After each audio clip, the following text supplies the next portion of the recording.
Building trust and understanding is one of the foundations of human experience.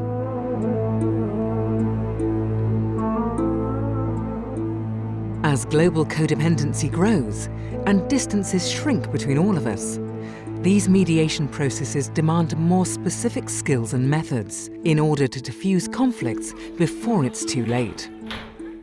That is why CMI, Crisis Management Initiative, has been established. When I left the Finnish presidency, Secretary General Kofi Annan immediately offered me the UN High Commissioner for Refugees job.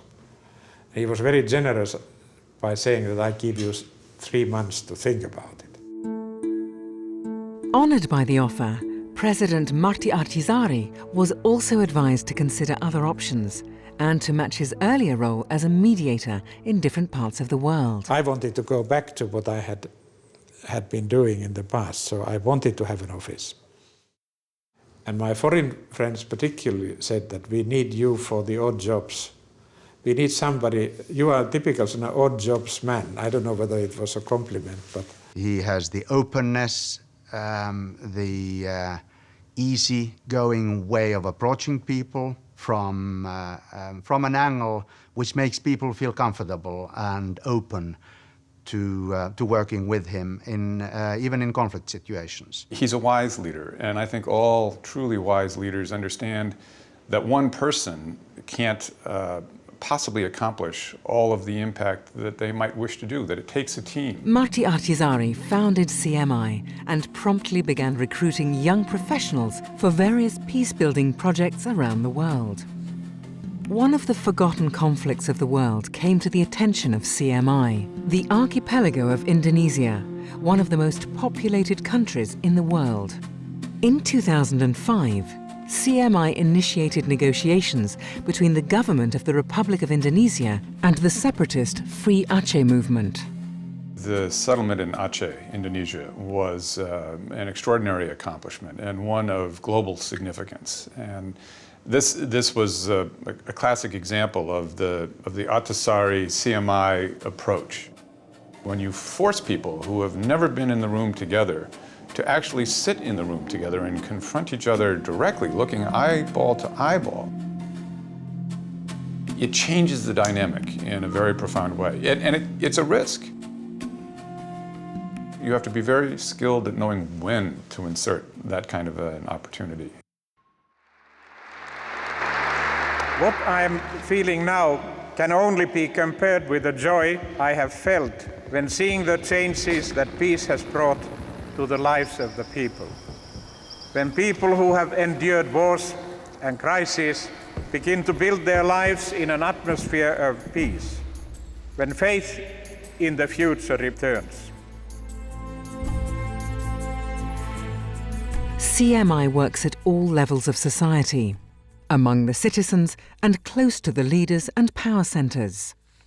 Every peace agreement, every peace deal that will pave the way for peaceful development has to be done at the political level. It has to be supported by all the other levels of society. It has to be a whole and it has to be owned by everybody in that society, otherwise it doesn't work. The way we try to contribute towards the resolution of conflicts worldwide is through 3 specific thematic areas. The first one is support to peace mediation and the skills in peace mediation.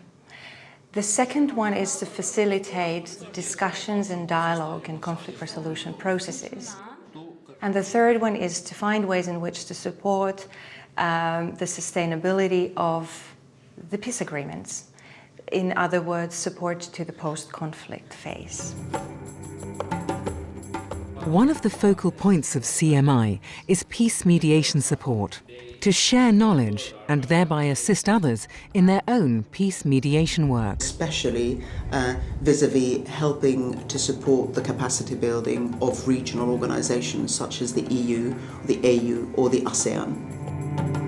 What we're trying to do together is to assist the African Union Commission to set up their own internal procedures with which they could themselves better support their own mediators.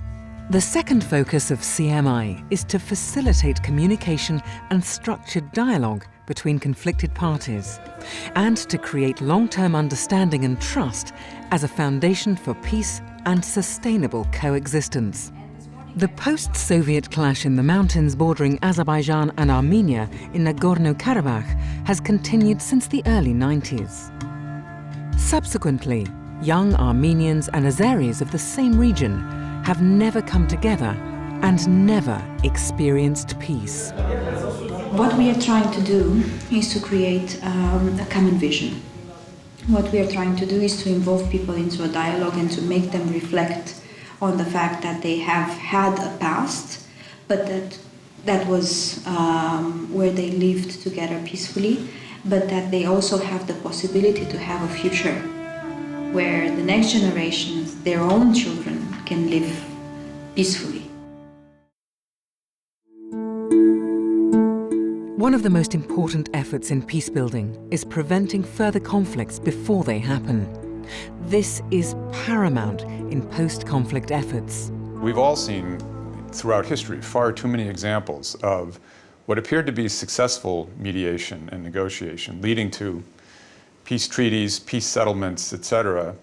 And then over the following years, not enough follow-up work is done, not enough attention is paid, international leadership moves on to other issues, things fester, and the situation deteriorates. So this third phase, where CMI is actually involved in helping to nurture the fragile roots of peace, is also extremely important. CMI nurtures peace by strengthening relationships between government and society through basic services.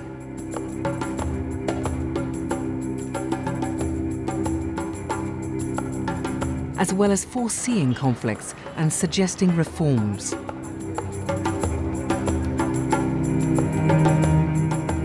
And what we are looking at is novel ways, novel methodologies, if you like, to look at dialogue processes, to look at peace mediation, and to look at supporting the rebuilding of societies. A revolution is an event. Building peace and building democracy is a process. Building bridges for sustainable peace requires capable individuals, as well as full operational independence. CMI is a non-profit organisation which is a mixed blessing. It means that we have no money of our own, we don't make money. Everybody who has resources to contribute to this important kind of work has to find those strategies where they really feel that they can use what are really modest resources to trigger bigger impact. Corporates need to understand what are the processes, how we can avoid conflicts and solve conflicts, and how they can contribute. If we can facilitate peaceful developments in different parts of the world, either we or somebody else, it's worth support.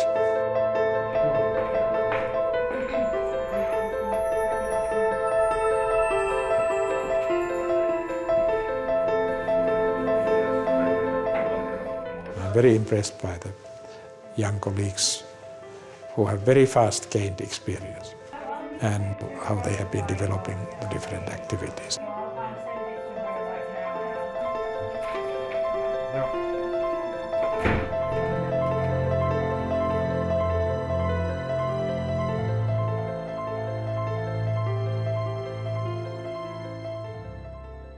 We're facing unprecedented risks to the future of this planet. Some of these non-traditional threats to human security also have the potential to trigger traditional conflict between nation states. So there is the potential of really worldwide war. We've had 2 world wars, and we really can't afford to have a third one. None of us can assume that we can conduct our lives without worrying about what's happening on the other side of the globe. because these things now are just too interconnected. The economy, the environment, health, these things are all connected to each other. A stable world can focus on greater matters than just their own imminent situation. So I think stability will give us a greater perspective, and the world, with all its current challenges, needs a greater perspective, full stop.